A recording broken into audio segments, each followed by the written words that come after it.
Hello! Within this video, I'll be showing you how to mask data using Talend Products, giving you the ability to selectively share production quality data across your organization for development, analysis, and more, without exposing personally identifiable information to people who aren't authorized to see it. First, within Studio, I'll demonstrate how to operationalize data masking within a flow, utilizing various components in order to mask private customer data before publishing for further use in a cloud database and in data preparation. Alternatively, I'll show you how business users can autonomously mask data directly within Talend data preparation using a collection of data masking actions. Let's get started. I currently have some live account contacts stored within my Salesforce.com account. Our business analyst team, who needs this live data for analytics, is not authorized to access all of the customer's personal information. So I've built out this flow to ensure I won't be exposing my teammates or other business units who could access that data set to this restricted information. For the sake of this video, I've created a near identical copy of this job that, instead of publishing to Data Prep and Snowflake, allows us to preview the consequences of our data masking components upon our data once I've clicked Run. But in reality, you would use the first job to publish out to a cloud database. Let's dive into our flow elements. Because I don't need to bring all of the records in my analytics sandbox, the first thing I want to do is take a random sample of my dataset. Then I will pass the data through a shuffling component. Simply put, this component randomly shuffles data from a dataset within a column or set of columns. This data masking technique is generally a good fit for analytics use cases, guaranteeing that any metric or KPI computed on the whole dataset would still be perfectly valid. I've configured this component to shuffle the following information, randomly reorganizing them by column type so that it no longer correlates to its original record. I've grouped my city, state, and postal code columns so these columns stay linked, ensuring the integrity of the addresses is preserved. Let me show you in the output what this looks like. As you can see in my original data, Kenneth Daniels is associated with the account name Silverwoods.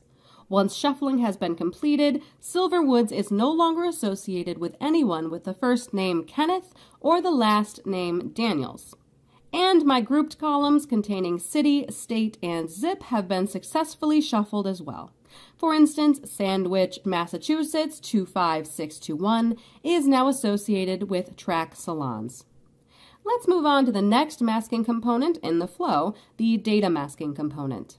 This component allows me to block visibility of specific fields or pieces of data.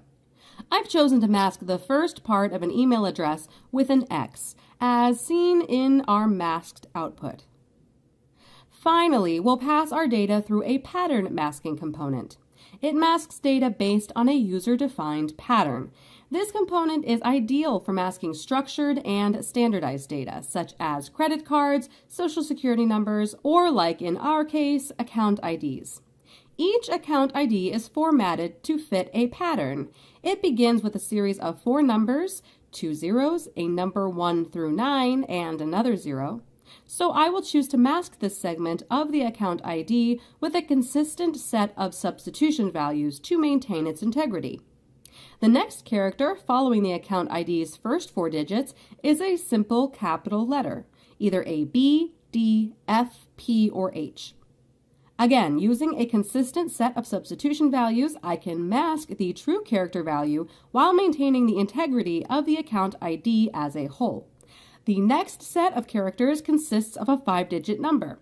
Using an interval masking type, I can replace these numbers with a random number between 1 and 99,999 while maintaining the 5-digit pattern.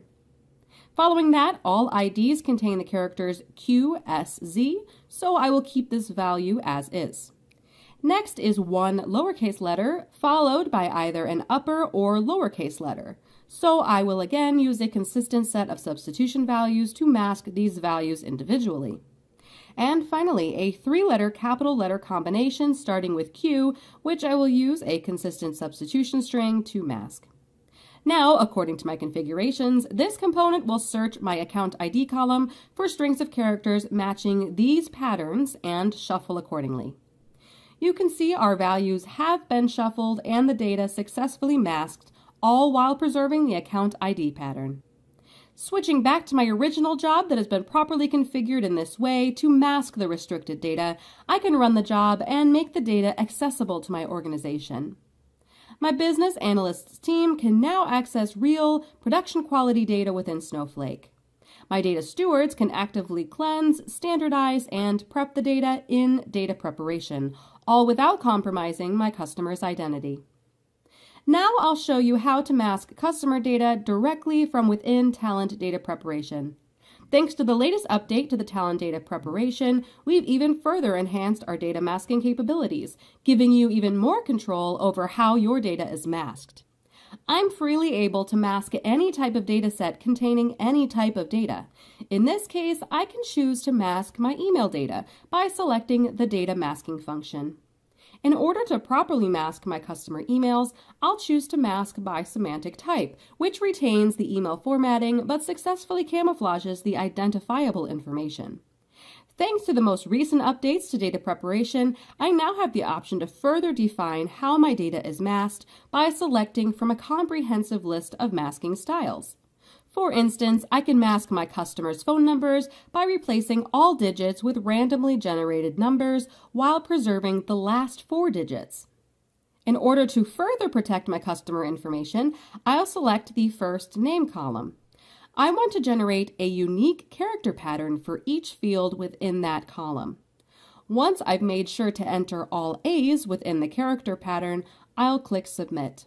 And just like that, in just a few clicks, I've been able to explicitly mask each column of data in the most efficient way to meet my masking needs. And that is how to use Talend Products to selectively share production quality data across your organization. Thanks for watching, and please continue watching for more demonstrations of Talend Products.